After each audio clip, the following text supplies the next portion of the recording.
All right, we just got done with Shane Steichen, hearing about injuries, hearing about what Denver likes to do, and that's get after the quarterback. They like to be aggressive against the Colts. We'll see if the Colts can make them pay for that aggression. Shane talks about that a little bit, and also talks about whether you can get kind of too sort of wrapped up in the urgency of this game and really see this as too much, too important. So you go in there too high, and of course you can't. Here's Shane Steichen. All right, I'll open up. We're going to designate Ryan Kelly and Jalen Cartwright for return. We'll see how the week goes for those two guys. Also, Braden Smith, he's still dealing with the personal matter. I don't anticipate him playing on Sunday. But again, I won't get into details, but respect his privacy and support him.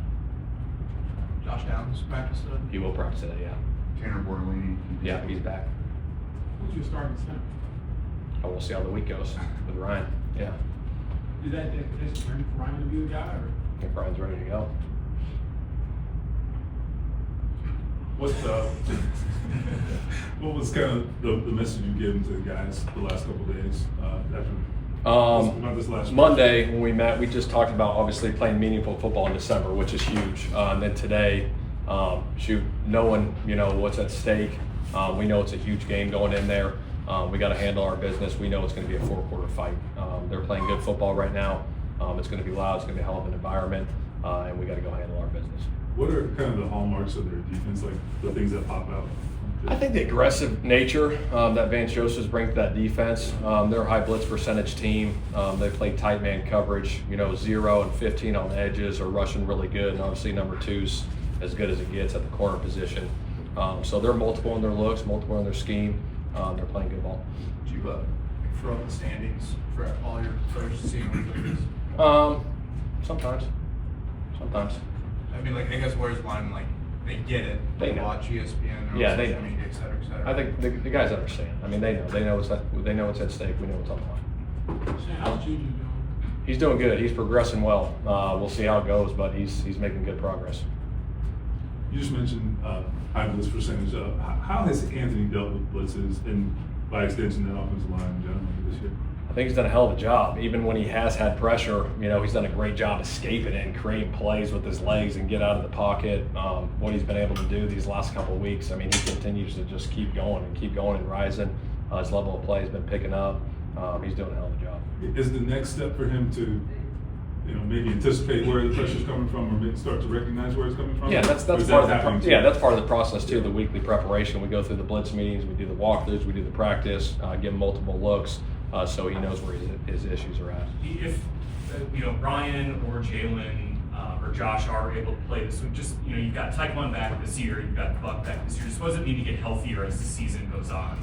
I think it's huge. It's interesting, just having such a late bye. You always wonder about it. You know what I mean? But it gives us an opportunity to get healthy. And we're getting some guys back, getting them in the group. Obviously, like I said, playing meaningful football in December is huge for us. Going forward and getting those guys back.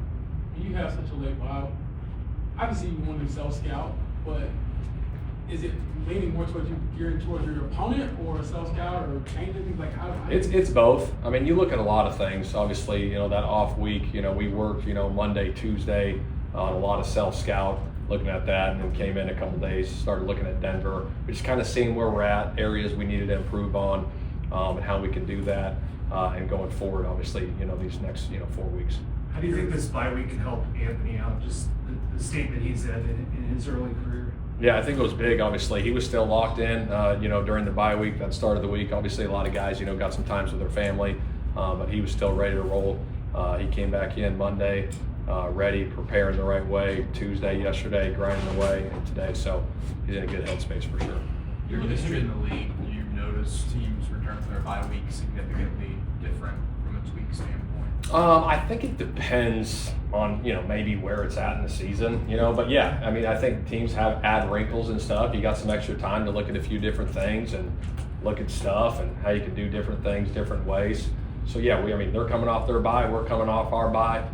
So yeah, we got to be ready for wrinkles for sure. Shane, the psychology of everything is so delicate. Is there any danger overstating how important this game is? Can you get them too fired up to the pressure of this game? Was that even possible?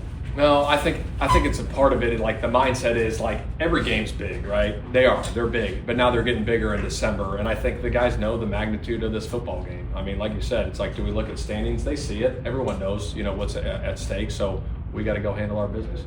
Do you know if Braden will return all this season? I don't know yet. When you look at Bo Nix and AR, like I think Bo Nix is older, but obviously AR is older in the NFL. If that makes sense. But how much does the experience matter? Like I think if Bo's started like 60 games in college.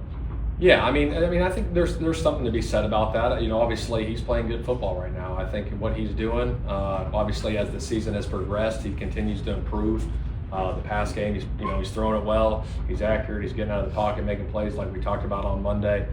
He's playing good football. Their sack numbers are pretty wild, like how good they are protecting. How much they got for quarterback? How much have you guys noticed that?